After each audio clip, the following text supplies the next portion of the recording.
Welcome to It Takes Two. I'm Blair. I'm Chris. And today we'll be talking about Love and Marriage Detroit, Season 2, Episode 2. Listen, I need y'all to subscribe, like, share, comment. Blair, you ready to walk us through this? Yes. Let's go. So there is tension at the table between Kim and Christina. Yeah. So Kimberly tells us that she met Christina 11 years ago, and she was a good friend to Christina, not so much the other way around. So it all started at Christina's birthday party when Kim was sitting at a table, and two of Christina's friends were sitting on the opposite side of like her and her husband. Yeah. And I guess the friend made a comment about, oh, you and your husband have the same phone. It's the Android. Apparently y'all like mediocre things. Y'all are perfect together because of that. Okay. So Christina was upset about that. I guess Kimberly was upset about that. She went to Christina, and then she said Christina had to go around verifying if this happened to everybody at the party. And Christina is annoyed with Kim because you come to this platform now to talk about the issue and to confront me, like you basically want to get clout off my name. No, just for clarification, Christina wasn't the one that said this. No. Okay, let's keep going. So Russell arrives. Okay. And Kim is making the point that she just wanted Christina to apologize that it happened and just kind of be accountable, I guess, for things that her friend said. And Kim calls Christina fake as in a laundry list of other things. Now, stop right here. She want her to apologize. Christina did not say this, right? Right. Okay, I just wanted to make that clear 2 times. Keep going. So it was a tennis match. I was hoping that we would get down to the bottom of the situation, but apparently Carlos or production or whatever didn't feel like it was necessary to include all the details of the conversation, because I guess it really was only about an Android. It really was nothing. So Christina is disappointed that LaToya would bring this girl around knowing that they have issues. And LaToya was like, well, I didn't know how deep rooted the issues were, but Christina was like, but you knew enough. So Kim thought that, the last conversation that she had with Christina, that they would be in a good spot at this point, but Christina had never reached back out and the relationship fizzled out, and Colby feels that she can relate. Of course you can. Blair, what is your thoughts? I thought Kim came in kind of hard. I thought that, I'm like, if you're going to get your issue off and say how somebody wronged you and to really get the public on your side, you got to come harder than somebody was making fun of your phone. Yeah. And Christina wasn't having your back as your friend. And maybe that's the big thing for a lot of people. It's just like, as my friend, you need to support me and all this type of stuff. But it sounded like it was a room full of Christina friends, and she don't need to police what people say and all that type of stuff, even though some people, can get crazy at the mouth. But I don't know. I was just like, Kim, if you're going to come with a little bit more than just somebody was making fun of my phone. That's how I felt. Yeah. Blair, I've seen enough. Really? This is only the second episode. Kimberly, get off my TV screen, okay? I don't want nothing to do with Kimberly. I've seen enough. This is only episode 2 of season 2? Yes. Kimberly, you came on this platform, right, talking about something that Christina didn't even do. But yet, and it's funny because what is that word? When she said that Christina and their relationship, there was no it's that R word, reciprocation, something like that, right? Okay. And when you really dig into it, is this what you're talking about? Like, you didn't support me. Ask questions of what did I support you with? Well, when your friend said that I had an Android phone and we like mediocre things, you didn't. And I'm like, Kimberly, I've seen enough. I don't want you on this show. I don't want you on my screen. You have blown up your one chance to basically make a name for yourself on the show. I looked online, I looked on Twitter, and I saw some of her tweets, and she's basically coming at Christina, basically saying, hey, if you're going to say you're the star of the show and that's the only thing that you can say about yourself, then that's really sad, basically. You basically say, like, if this is all you have to say about your career, it is what it is. Well, matter of fact, I'm just going to put the tweets up. And let y'all read them. But at the end of the day, Kimberly, Christina is one of the staples of the show. And you came in basically throwing, what is the fake mad about something that makes no sense. And guess what? I got something for LaToya too, because I went back and watched our season 1 so I can refresh my memory on what I think about each character and stuff like that. LaToya, you know what you was doing. You know what you're doing. We saw the flashbacks and things of that nature, and you just trying to basically jump on Christina. And this is what I don't get about this type of stuff. Christina will do enough to show her behind. You don't have to force making her look like a bad person to like the public. But when you're trying to force it and trying to basically say, like, look at her, she didn't do this, she didn't do this, she didn't do that, and now I have no choice but to back up Christina and be like, you're mad at me over what my friend said, and then you didn't even come to me about it and things like that. And I'm trying to get clarification to see if it really happened, because for one, I'm kind of surprised you're really mad about this. And now all of a sudden, you're trying to make it seem like I didn't support you. It's weird, Kimberly. Nice knowing you. I don't want to see you no more on the show. All right. So Brandon goes to meet Russell at his gym. Yeah. And Russell, so they did end up purchasing the gym that they were contemplating purchasing before. Okay. And they are going to have a grand reopening in December. Well, Brandon brings up the situation that happened at the event. Yeah. And he thinks that LaToya brought Kim and her husband around intentionally. Okay. And he said last year LaToya heard a lot of negative things about Christina from some third party that she wouldn't say who it was. It's seeming like Kim might be the third party. And just to add to your point about that, LaToya, this is why I'm gonna put you in the limelight, because I'm like, you keep talking about people saying what is your experiences with Christina and things like that. And now guess what? We just go put the pieces together. We think that third party was probably Kimberly. So Brandon opens up to Russell and tells him that he has been miserable and hopeless when it comes to his marriage. She asks him to leave, and she is thinking about divorce. Yeah. He shares that he is not in the same home as Christina, and he's staying with his mom. And you would have thought Colby told Russell that she wanted the divorce. Yeah. Like, he was beside himself. He even shed a few tears for Brandon. But that just lets you know, like, I feel like that just shows you Russell's heart. Like, because he not only was he saying that, that's my friend, but he was just like, marriage is like an institution. Like, it's, a vow that you take in front of God. Like, it's not something that he takes lightly. And it is a sad thing for a marriage to come to an end. Yeah. So Brandon has to be tough all the time. And he's like, as a black man, I feel like I have to be this type of way outside of the home. Once I'm home, I don't feel like I'm equipped to handle or to deal with situation. And he's running everywhere else trying to get filled back up, but he says that he is trying. Hey, I will say this as a black man that do a review show on YouTube, right? Life is hard. Life is as an entrepreneur myself, life is hard. You get what I'm saying? All these things, life is hard, but that do not recuse yourself of accountability, Brandon. Right? I do love the fact, let me give props to Russell. I love people that can go in the trenches with you. Yeah. Right? And Russell is the type of friend that he don't have to announce what type of friend he is. You get what I'm saying? He don't have to put himself as if you ever need to come to me, come talk to me. It's just the type of, his life is a testimony in itself. It's a testament in itself that, like, I'm going to go hang out with Russell. I'm going to work out with Russell. And then you just find yourself opening up because you just trust him based on his character, not because I said you can trust me. Right. You get what I'm saying? So the fact that he can go to Russell and Russell would even shed a tear, it just shows that, you know what, not only do I love you as a brother, I love y'all union. You get what I'm saying? But Brandon, I understand you was getting emotional and life is hard, but life is hard for everybody. The same way as I have struggles as a black man, Blair has her own struggles as a black woman and things like that. And that does not take accountability away from me because life is hard. You need to man up and actually cross your T's and dot your I's, in my opinion. And I pretty much second that opinion. I mean, I appreciate them having this vulnerable moment. I feel like a lot of times you don't get to see, like, black men having these moments on television and where they're really supporting each other to, stick in and do their marriages and be there for their wives and all that type of stuff. So that's important to see. But I agree. I feel like Brandon is not trying as much as he could, or not in the right way. He's looking and running everywhere else to fill himself up. You don't need to be running to other women to talk about your issues so that way you can feel good about yourself and then be annoyed with your wife when she calls. Like, Brandon is not doing the practical things to make his marriage work. So that's why, like, in the first season, I was like, it's just so hard for me to feel bad for him because, like, he says he's trying, but he's really not. But it is a sad thing for a union to come to an end, especially when people go in wholeheartedly trying to make and build a life with each other and they have children. Like, it would be a beautiful thing if they could both get on the same page. Yeah, you're right. So, yep. So Christina visits her friend Chelsea. she wants to get back into singing, and Chelsea is a product of the Star Factory, and now she also helps train other artists.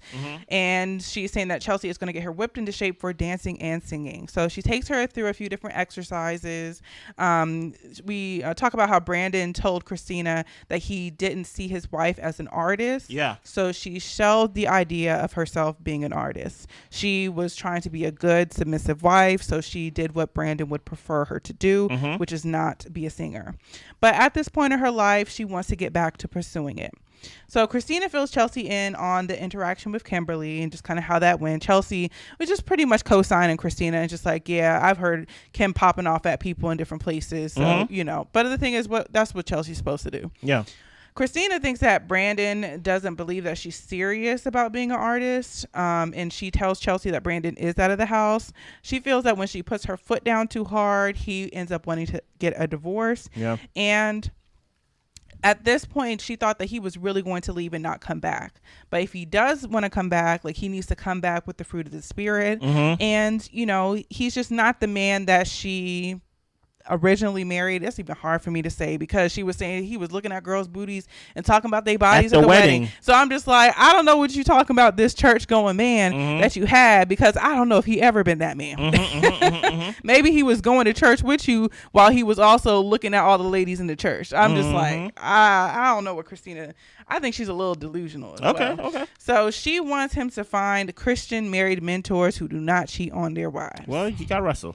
As far as we know. Do you want to go first or me? I say what I need to say. You go ahead. I say this, Christina. If you was, well, let me start off with this. It seems like this is the reality TV playbook. You know what? You on the show, then all of a sudden everybody want to be a singer. Everybody want to be an artist. Everybody want to follow that same handbook. It's kind of old. I will say this as, if you really wanted to pursue singing, and if Brandon was enough to say you shouldn't, and you like didn't, I think it's his right to say you wasn't serious about it. Because my thing is, if it was really something that you were very, very passionate about it wouldn't be something that you can shelve that easily. And now that you're getting back to it and things of that nature, I kind of asked the question of, is this kind of your way of also shelving the marriage as well? Because at the end of the day, if you pursue singing and you still kind of want to work things out with Brandon, like he still said he don't want to marry an artist. I think with Brandon, the way he thinks, it's kind of hard to kind of narrow it down. He's like, I don't want to like be married to my work, but at the same time, he don't respect his wife independence outside of his work. We saw in the season 1 where she's calling and things like that. He's like, I'm at work, and I'm like, maybe if you would bring her on, that like maybe you would respect her. But I'm also under the belief of, if it's your dream and if it's something that you passionate about, you are solely responsible for that.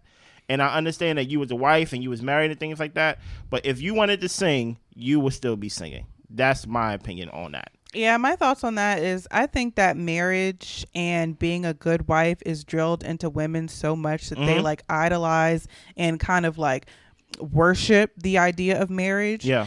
So I think that in life, in her calling, that she probably felt, and this is totally me speculating, that it would be a greater accomplishment to be married than to be an artist. Or it would be a greater, the sacrifice of not singing would create like a greater outcome of having a family and a husband and having, that lifestyle, and also maybe the status of being a wife. That might be a thing of respectability and things like that. So, and also she probably loved Brandon and wanted to do what was pleasing to him and wanted to make him happy and make their relationship work. So I think that there's a lot of things that go into it. I think that you could be a great singer, but if you turn down opportunities and, you don't make a priority to do the work, then no, like, you're not going to do what you love to do. Even if you're great and amazing at it, it's not going to happen for you because you have literally cut that out of your life.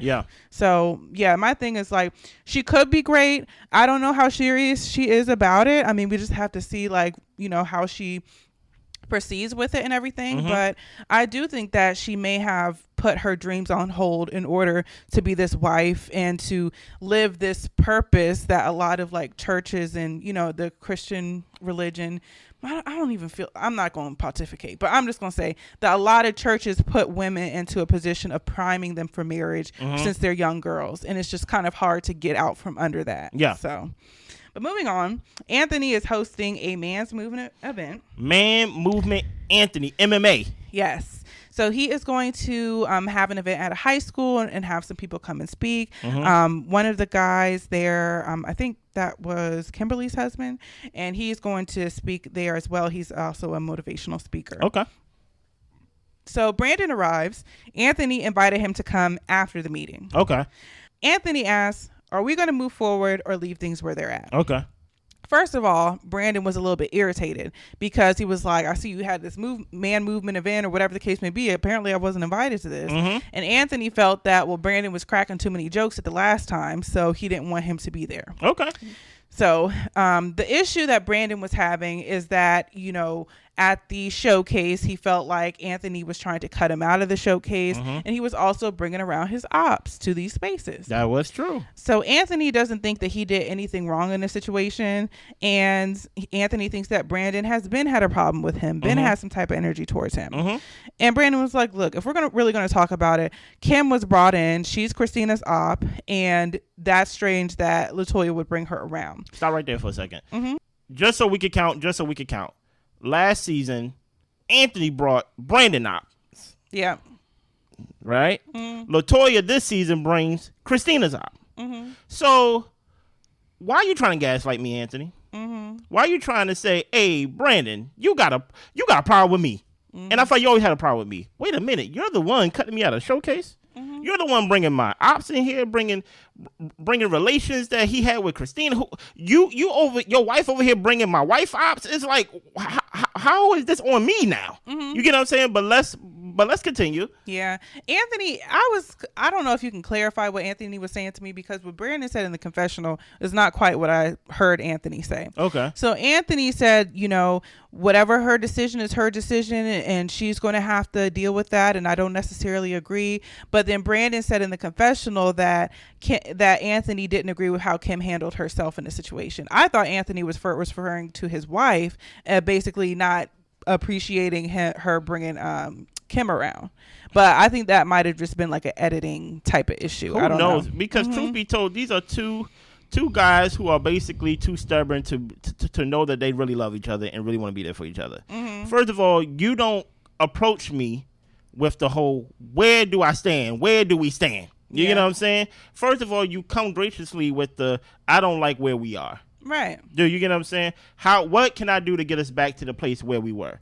And that's why Brandon that's why he went to Russell first. At least based on editing. We don't know. Right? But I'm just saying, like, it just comes off as if Anthony is always trying to sun Brandon. Yeah. You get what I'm saying? It just comes off that way. That may not be true, but that's how I'm reading it. Especially with this man movement thing. It's like, did you want to, I feel like Anthony wants people to see him doing important things. And like that makes him feel good. I'm just like, I don't think that's fine. Do the important things. You don't need people seeing you in a suit, and we get to clap for Anthony because he's in a suit today. I like him in a suit though. And we walking around blocks and suits and stuff like that. I'm just like, I don't know. To me, like, Anthony, whatever. It's not. See, here's the thing about it. At least from my perspective, it's not the man movement that make me think that way. It's when him and his wife be talking about other people that make me think y'all kind of like on y'all high horse. And it makes me go like, y'all think y'all are like, unfortunately, I know I'm jumping around everywhere. Whenever a show is debuted, like Christina and Brandon were basically marketed as the head couple. Yes. Right? And I think Anthony and LaToya were like, how come we can't be the head couple? Like, look at me. I am entrepreneur. I make more money than Brandon sometimes. And like my wife is a doctor. You get what I'm saying? So there is a certain, like, I don't like the status of like, we're not under y'all. Yeah. But I think Anthony thinks he's above them. You get what I'm saying? But I'm like, truth be told, y'all only on season 2. And it took a while for season 2 to come out. All of y'all is on the same playing field for real. Because this show could be gone. Yeah. You get what I'm saying? But they say that they're still connected by God. They are bros. So Brandon tells Anthony he and Christina are not living in the same home. Yeah. And Anthony is actually pretty sorry to hear that. Of course. He could relate, being that when he was working in Atlanta, he was getting the cold shoulder from his wife, and he knows that's really not a good place you want to be in with your wife. Yeah. So Brandon doesn't want Anthony to tell LaToya because he doesn't want word to get back to Kim, and that causing some type of issue between Kim and Christina. Hey, listen here, man. I'm married. Do not tell me not to tell my wife. You don't understand. As a married, healthy couple, we have nothing to talk about. Okay? We have no drama to argue about. And mind you, I said as a married, healthy couple, we don't have no drama to talk about. So we rely on other people's drama to basically fuel our conversations. So don't ever come to me as tell me, hey, I'm gonna tell you something, but don't tell your wife. Don't tell me then. Keep me out the loop. So when it all comes out, I'll be shocked too. I'll be like, oh shoot, I ain't know that. You get what I'm saying? Let's keep going. Yeah, I am of the belief of just like, just assume that married people talk. Yeah, exactly. Like, just assume that they talk. And the thing is, if LaToya, I don't know, it's hard for me to say, because I'm like, when married people talk, they should not allow it to get outside of their house. They should not be talking and then they gossiping around the city and all that type of stuff. But LaToya's going to talk. But I feel like LaToya is going to talk. And talk. With her talking, then Anthony, you really do need to keep it to yourself. But he's not going to keep it to himself. No, don't tell me. Brandon should have never told Anthony, honestly. So Kolby is talking to Russell. She's having really bad pelvic pain, and she tells him that she needs a push gift. He's talking about she got the house, the car, the cable, all this type of stuff. She's like, no, that will not suffice. So Russell talks about, the Bravo event, and he came there to support his wife. He ended up leaving class because he wanted to be there to be with her. He didn't want her to be by herself. So based off of what Kim said that Kolby wanted to ask, basically what Kim said, Kolby wanted to ask if Christina's track record is basically being a bad friend, but she was like, me and Christina kind of just got back cool, so I'm not going to kind of ruffle her feathers in that way. But Kolby is just kind of on the mindset of Christina just ain't worth nothing for real. Yeah, I have this thing to where I'm like, hey, cowards jump people, right? Meaning that if I have a problem with Blair, me personally, right, and I express my problems with Blair, that is not an opportunity or an open door for somebody else to be like, well, since we on the topic, Blair, this is what you also do to me. That's cowardly. If you ain't gonna use your own moment or cultivate your own moment to bring up your problems, don't do that. So I feel like Kolby should stay out of it, to her point, because it's easy to be like, well, I had my problem, and now LaToya had her problem, and LaToya didn't really have her problem. She really was just backing Kolby, and then now Kimberly got her problem. So it's easy just to jump in and be like, well, Christina is a bad friend. No. No, remember, you felt some type of way because y'all thought y'all was friends to the point where y'all thought y'all was sisters. Yeah. Use your problem and isolate it. You get what I'm saying? Don't use other people's problem as evidence to support your isolating issue with her.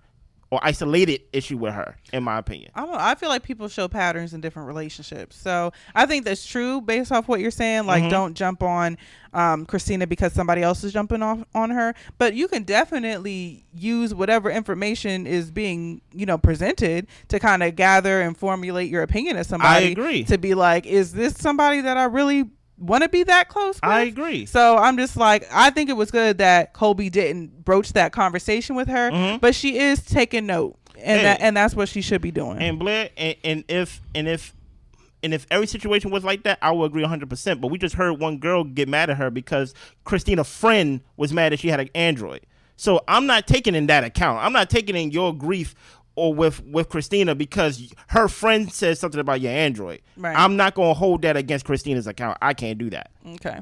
So LaToya, she gets home from work. Yeah. And she is just irritated. She feels it's always something. It's always something at work. She's managing people at work. She's managing the people at home. Yeah. Anthony's like, you're not managing me. You're not. And she said, well, did you cook for the kids? He's like, I got them something. She's like, that's the problem. They need to have healthy meals. Well, cook it before you go to work. So LaToya has no opinion on the Kim and Christina situation. Anthony's trying to ask her what she thinks about it. And she's like, they could be friends. They cannot be friends. They really don't have nothing to do with me. Anthony wants to have a conversation with Christina. He kind of feels like Christina and Brandon have been on the outside of the group and, kind of wants to bring them in, especially with the knowledge that he has of their current situation. I think he wants to kind of reach out and mend fences in a way.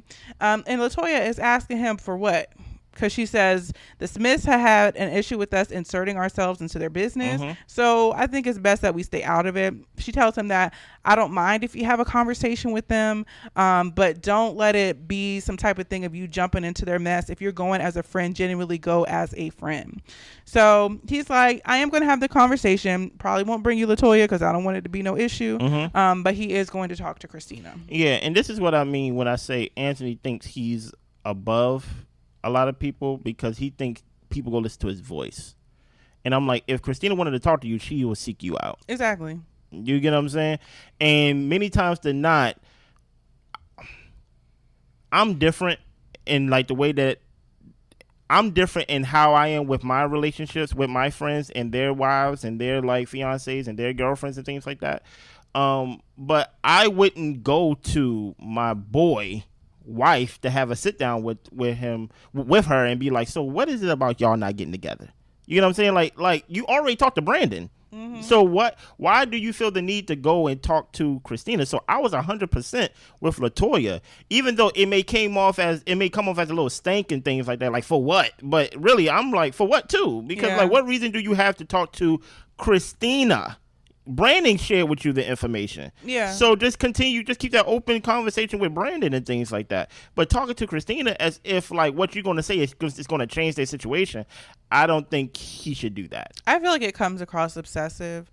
And I think it comes across that way because he always has some smart remark to say about Kristina. He did. But you want to sit down in her face and have conversations and appear to be a friend or some sort of counsel for her. It just comes across very fake. Yeah. Like, I don't think you like Kristina, so why take time out of your day to sit down and have conversations and meetups with her when you're over here asking LaToya, like, you know, what do you think about her jacket? That's kind of crazy, ain't it? I'm just like, talk about the pink. Yeah. And I'm just like, why are you like being like childish? Like, it just comes off like real weird, especially for a man. So man movement Anthony.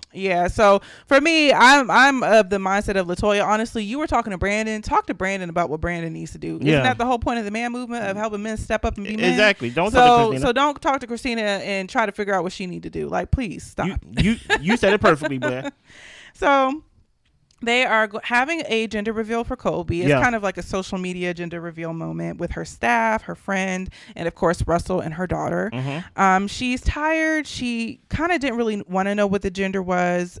She really wants a boy, but she was hesitant about it because she got nasty feedback when she found out about her first child being a girl, because she was disappointed and it was apparent. She was upset about it. And she said people came up to her in person, was telling her just to be grateful that you have a healthy child. And so she feels that if it's not the gender that she wants, she doesn't want to keep trying. But she feels that she got trapped into baby number 2. So we find out that it is a girl. Woo. And disappointment was just all over. She couldn't hide it, boy. She wanted a boy so that way she could have like a bond with a child the way that her daughter has a bond with her father. Yeah. And she just feels that girls are time consuming. Russell's really busy. And Russell's like, look, I'm happy. like I don't know what you want me to say. We're having another baby. We're having a girl. I'm happy. I feel good. And he's just like, and I don't want you to downplay what I do for the family. I support the family. And she's just like, it's just for her, it's just a lot. And he's like, look, we can try again in 6 months. And she's like, well, I'm the one who has to carry the baby. Like, that's a lot on my body. And he's just kind of like, I think it'd be best for you if we just try again. Just get it done. Yeah. So, I could take this so many ways. So, I'm going to take it this one way. I don't know what it's like to have children, at least not yet. And if the Lord don't bless me with children, I'm fine with that. So because I have that stance, I do find it kind of weird to put your hope on a preference. Yeah. Something that I cannot control. As in, like, I can't push a button and say boy, girl, boy, girl. Yeah. So to put my hope on a preference is weird to me. But I did hear from mothers that I am friends with that, you know, they do feel disappointed when a certain sex of the baby is not what they want. So that is normal. I don't want to disregard the normality of that. I just think that you should not give that energy. It's just very Colby have this energy that I'm picking up from this season, that it's like when you say things like, well, of course I love my daughter. It's like, you sure? It's like it's like I feel like you're saying that so we won't view you as a bad person more than like I love my daughter. You know what I mean? And to basically say that, you know, I want a son so like I can have a bond with the son. Listen, you can still create that bond with the daughter that's 2 years old now. Exactly. And guess what? The baby that's hearing you talk and feeling the energy of I basically was trapped with this one. It's like, and then you go wonder why Russell go be in the Christmas photo with two babies smiling at him because Russell's like, I'm happy. And the thing that's so interesting about it is Russell wants a son. He wants a son so he can name him, basically keep the name in the family. Russell the third. Yes, right? And he got a girl, and he's excited. You get what I'm saying? He's happy. Now, let me give Kolby a little bail to get her out of jail, right? It is not my place, even though I am the husband, to just say, hey, let's try again in 6 months. That's what I feel. That's just me, right? I think I have to give some freedom back to my wife when it comes to, hey, how did that last pregnancy went with you? Are you willing to do it again? No? Okay, then we have to have other talks and things. Do you want more children? No? Okay, we gotta. I have to grieve the idea that I want a boy, but I do think there has to be a conversation, and I don't think Colby should be going around just saying I was trapped with number two. You already given that energy that you don't really want that child and things like that. And then I know girls can be consuming and children can be consuming, and I understand when you're in the thick of it, when you're in the trenches of it, based off what people told me, listen, it's hard. But I'm just saying, like, this is on TV. They may see this. You get what I'm saying? I just wouldn't feel. I felt kind of uneasy seeing Colby's reaction. That's just my opinion from a male that doesn't have to experience any of that. Yeah. For those like gender reveal things that like, you know, you see online and stuff, and where some of the women are really like breaking down because it's not the gender that they wanted. Y'all, I swear I don't get it. I don't get it either. I don't. I can't find anything in me to try to understand. It just doesn't click with me. It just doesn't. Not to say that it's not a real emotion, it's not a real thing. And, you know, who knows in the future when, you know, if we're blessed to have children, if I might feel that way. I really don't think I will, because I really don't get it. I ain't gonna hold you. I'll be like, hey, the Lord bless us, stop it. Exactly. You know what I mean? And for me, I'm just kind of like you said, like, you don't put your hopes on something you can't control. You know, like, you could want, you can wish, you can pray for, but ultimately that's not something you can control. So to put all of your desire for that and just to be so crushed afterwards, I'm just like, yeah, it's like, it's kind of hard to put your hope on something that's not a sure thing. Yeah.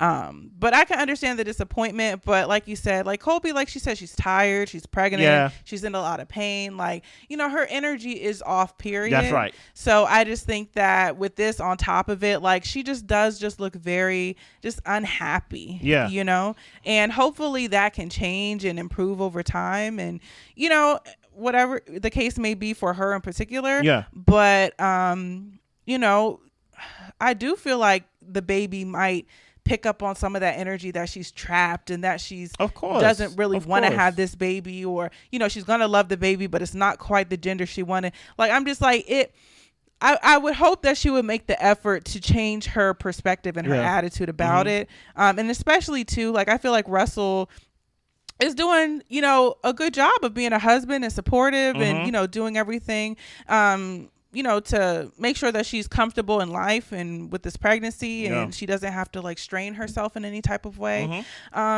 And that doesn't negate her having the feelings that she has. Like, she can feel however she wants to feel, but I just didn't like the conversation of going from girls are time consuming and you're so busy, because it turns into a blame game of just like, we're going to have another baby. Yes, they take time. Sure. Okay. You say girls take more time. Okay. But I don't know how that became my problem when I have to go to work. You know, like, I feel like it's turning into she's looking for somebody to blame now. And it's just like, I just want her to change her attitude about it. And I'm happy you said what you said. And I'm gonna give Colby just a little bit of more bail, because I want my criticism to also be at least on the same level of me actually trying to understand where she's coming from. Listen, I don't know what it's like to be pregnant. Some pregnancies are hard. Yeah. You get what I'm saying? So she's carrying, she said her pelvic hurts and things like that. And then she have a toddler already. Yeah. So she's tired. So a lot of her emotions can be motivated by tiredness, can be motivated by like, look, it's already hard with one kid. But I think Kolby need to give herself more credit. I think, Kolby, hey, you're doing it. Yeah. Sometimes we could be in the middle of doing something that's hard and be like, it is so hard, but you're juggling. Yeah. Juggling is so hard, but you're good at it. Yeah. You get what I'm saying? And I think there has to be, and this is going to be crazy, but I'm going to say it. You have to understand that your life is no longer your own. I think one thing, before you have a kid, you have an idea. You are the social media influencer and things like that. You can be around the house and do whatever you want. You can go have coffee here, Pilates here, do a class here, shop here, do all these things. But now you got to wake up early because you got to do 2 girls' heads. Yeah. You get what I'm saying? Guess what? Russell got to go to work, and he's supporting the house. And guess what? That means you now have to give up something, sacrifice something for the betterment of the family. Now, I do believe it is in your right to say, I do not want baby number 3. Yeah. And y'all need to have a conversation about it. Mm-hmm. But it doesn't have to be as like depressing as you making it sound. Listen, visit us when we have our kids to see how I sound at that time. But I really think that, hey, you speak things into existence, and they will be. Yeah. You get what I'm saying? And I guess my thing too is just like, I can see that she's going through it. Yeah. And the thing is, like, I can't fault her for feeling how she's feeling, expressing how she's expressing. But it's just like, I just don't hear the effort of her trying to change her perspective. Yeah. It just feels like she's just kind of wallowing right now. Mm-hmm. And I think that's okay for a period, but like, that's not a good space to be in long term. Like, and I would hate for her pregnancy to be just a sad, depressing experience. You know, like that would suck. Kolby, give yourself more credit. I know it's hard, but you're doing it. Yeah, you're doing it. Anything else? That's all I got. Listen, subscribe, like, share, comment. I want to hear what y'all think about this episode. Kimberly, get off my screen. I do not want to see you episode number 3. Y'all be good. Bye.